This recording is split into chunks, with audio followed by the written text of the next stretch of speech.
Hey everybody! So this week was the season 5 finale of Teen Wolf. Let's talk about episode 20 of season 5, Apotheosis. The episode starts off with Parrish chasing after the beast along with the Argents, and we see that the Argents have Marie-Jean's pike in the form of a cane. So they have it now, and now they just have to figure out how to kill Sebastian with it. When we first see Scott at the beginning of the episode, we see him and Liam show up at Dr. Deaton's clinic with one of the Dread Doctors, the only Dread Doctor left. The Dread Doctor is dying. It then attacks them and creates this like electrified barrier so that they cannot get out of the clinic. And when it walks out, it comes into contact with Sebastian, and Sebastian takes the mask off of this Dread Doctor, and it is revealed that this Dread Doctor is Sebastian's friend Marcel. I did not see that coming. I should have seen that coming, but I thought that was a really cool thing to include in this. And now it makes me understand so much more about the Dread Doctors and why they were doing what they were doing, because Marcel, when he was just a normal human, was covering up for Sebastian, and he continued to do that until he could get Sebastian back. Something interesting that Deaton tells Scott and Liam during this whole interlude is that Mason cannot be completely gone, that there are rules, and even the Dread Doctors cannot get around all of them. So at this point, I was jumping up in my seat in anticipation of what was going to happen next. One thing that I didn't understand what was going on at the point in time that it happened was when Scott gave Styles this mysterious package for Malia. It's shown later on what he gave Styles, but I'm just like, what is it? I want to know what that is. Like, why the mystery? But of course, it's the season finale, so of course the mystery. There were a lot of great scenes with Scott in this episode. Probably the best scene to me, well, one of the best scenes. There were two favorites of mine. One of them was when it was revealed that he was working with Deucalion all along. Deucalion did not lose his eyesight again, and Theo got double-crossed. Now, when this is all revealed as well, something else big happened. The Argents showed up, and Gerard goes and shoots Deucalion, and then Chris double-crosses Gerard because he knows that this whole time, Gerard has not been trying to help others. He wants to find a way to steal the beast power for himself. He is power hungry. He has always been power hungry. I mean, remember when he tried to steal Derek's alpha power? He's not gonna change, and I don't really want him to change. I like him being in this villain role. He's just that much more of an intriguing character. So then Chris gives Scott the cane to take on Sebastian. Scott is actually almost killed by Sebastian, and the only reason he isn't killed is that when Sebastian puts his claws into Scott's neck, he sees Allison in his memories and mistakes her for Marie-Jean, and that gives Scott just the right amount of time to escape and get that cane. And then once Mason is free, with the help of Parrish holding the beast in place, Scott kills the beast with the cane, and it is awesome. Now, we need to talk about some of the other characters because it's not a Scott Central episode. There are so many other huge things that happened in this episode that just, wow. Alright, so let's talk about Sebastian. He had a lot of great scenes in this episode, and I'm definitely going to miss the actor that played him because he did such a great job. When we first see him, we see him using Mason's memories to adapt to the modern world. It helps him to drive a car and find his way around Beacon Hills. He just knows a lot of things already from Mason's memories. I feel so bad. Mason is being so used. Poor thing. But all of Mason's memories are helping Sebastian get a leg up in this whole battle, and just, yeah. He knows who all of the members of the packs are, and who knows what, and who he needs to attack to get certain information that he needs. Yeah, it sucks. One of the first altercations we see between him and another character is one I really did not expect. It happens after his whole scene with Marcel and Marcel dying and all that. Well, he shows up at the sheriff's department and threatens Sheriff Stilinski. Sheriff Stilinski is just not having it. So he threatens to leave a bloodbath in his wake if he doesn't get the information he needs. He's looking for the Argents and he wants to be given that information. When all this is going down, at some point Lydia shows up, screams at him, And he claws her in the neck, and my jaw dropped. I was freaking out because I thought they were going to kill Lydia at this point. I could not.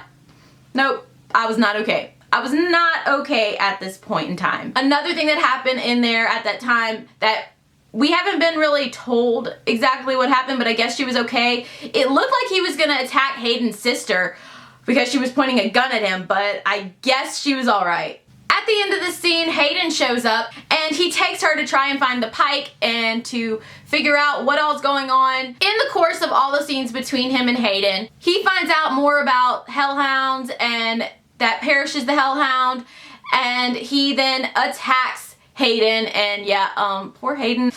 Yeah, things aren't looking good for her right now. A couple other scenes with Sebastian that we see are a big scene where he's fighting with Parrish, and Parrish does not win this fight because he gets distracted by Lydia's scream. She's in danger. The beast gets away. And when he's having this whole big fight against Scott and Liam, he's trying to get the Pike back. And one thing that I love so much about this scene, Scott and Liam are cool now. They're all cool now, and I'm so happy. I hated when they were at odds. They seem to have mended everything that was broken between them, and that alpha-beta relationship is completely fine now, and I am so happy. Now, let's talk about Stiles in this episode.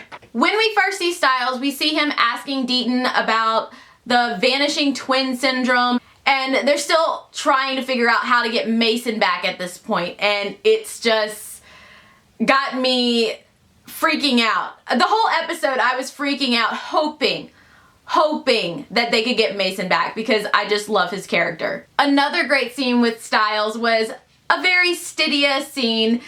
He showed up at the hospital after Lydia was attacked by Sebastian, and she's trying to speak to him and ask if they figured out a solution to getting Mason back, and he tells her that it was her. And the expressions on their faces at this point, can I just say, the best scenes in this show are always the scenes between Stiles and Lydia. Dylan O'Brien and Holland Roden were always meant to be on the screen together. They just play off each other so well, and the reason I am so invested in hoping that Stydia happens is because the scenes that they create together are so wonderful, and they make their characters have even more chemistry, and it's been building for a long time now, and I think it just really needs to happen. I mean, come on, just season 6 is coming. Give us Stydia. Just give us Stydia. If this show ends and I don't get Stydia, I don't even have words for how I will feel about that. I'm gonna get back to Stiles when I start talking about Malia and everything that went down with her. But first, I really think we need to talk about Lydia and all of the badass Banshee scenes that she had. A really cool fact that we are reminded of in this episode is that if a werewolf is called out by their true name, they will transform back to human. Well, they figure out that if Lydia calls out Mason's name to Sebastian the Beast, that it should free Mason. So as Lydia is laying in the hospital after being attacked by Sebastian, and they're thinking that she's not going to be able to help them, they decide to give her a cortisone shot in the neck so it will give her the strength to go and walk about and take on the Beast. As Scott, Liam, and Lydia are about to go up against the Beast, Theo goes and electrifies the floor. It shocks Scott and Liam. Theo pushes Lydia down a hole. Scott is holding on to her, trying not to let her fall. And then Theo paralyzes Scott. The reason Theo is able to paralyze Scott? Because he killed Tracy. I saw that one coming. I totally saw that one coming. Yeah. At about this time, this is when we finally see Kira come into play. We were shown a scene where Scott was listening to a voicemail she left him that she was going to get something so she could help them. Well, she shows up and has her sword again and like cuts through the wall and gets Lydia out of where she's stuck. And then the next scene with Lydia, we see her approach the Beast. The Beast is like running at her, and then she screams Mason's name with her full Banshee powers. And then Corey appears. He's been following them around this whole time, I guess, just invisible, and grabs Mason. Okay, so now let's talk about poor baby Liam. He was so cute in this episode. There were a lot of great scenes with him. One of the cutest and funniest scenes with Liam in this episode was when they were giving the cortisone shot to Lydia. He passed out before Lydia got stuck in the neck. Stiles wasn't able to pass out himself because Liam took that point to pass out himself. Normally, that would have been Stiles. It really probably would have been Stiles. Another great scene with Liam in this episode that really showed how much he's matured over the past couple seasons. When he sees that Hayden is dying once again, he tells her that it is her choice on what she wants to do. If she wants to go to the hospital or what. And she allows Scott to bite her and turn her into a werewolf. So that is now the second beta in Scott's pack, and I am just so excited about this whole thing. Scott's pack is growing, and I really love that cute scene at the end between Liam and Hayden where they kissed. It was so cute, and some things about Liam and Hayden are so reminiscent of Scott and Allison that I really enjoy them. I really enjoy all of those scenes. I think it's time we talk about Theo and what went down with him in this episode. I was so happy with all of the scenes where Theo got screwed over. I do not like Theo, and all of these scenes were so great. Now, I'm not saying the actor isn't a great actor. It's the fact that he's such a great actor that he makes me hate his character even more. So I've already spoken about how he killed Tracy and stole her powers. So now he has a lot more powers. He has Kitsune powers, Kanema powers, Coyote powers, but it's still not enough for him. One of the things we see him do with his new powers in this episode, we see him shock Deucalion, but he's not really laughing for long when he gets screwed over by Deucalion and realizes that the whole time Deucalion was working with Scott. I really appreciated how things came full circle with Theo in this episode. When he tried to attack and steal Sebastian's powers, he got his ass handed to him. And then later in the episode, he dies in the most awesome and fulfilling way. To me. It was fulfilling to me. Kira tells Theo that the Skinwalkers have a message for him and that Theo's sister wants to speak to him. Well, Kira plunges her sword into the ground, and then the ground opens up and his sister like crawls out and grabs him and pulls him under, and the ground then seals up. So it's safe to assume that he is dead. I guess he's dead. I don't know. I'm assuming he's dead. Now let's talk about Malia and everything that went down between her mother, and Brayden in this episode. It was really great. So first things first, she's actually stuck in that house with her mother. I know I said in my other recap and review that she had escaped. Well, I didn't realize that she didn't escape at the time. So sorry for my mistake there. She is stuck in this house. Brayden and her mother are shooting back and forth at each other. Brayden gets shot, and then at one point Malia nearly gets killed by her mother. Stiles shows up with that mystery package that Scott gave him, and it is those glowy talons.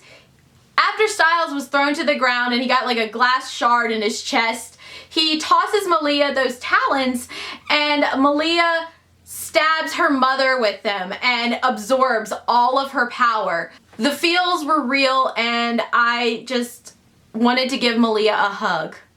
Alright, so let's talk about the final scenes in this episode. At the end of this episode, we see a really wonderful scene between Stiles and his father, where Stiles is telling his dad about how good he felt about saving the day and all of that, and that he would like to feel that again.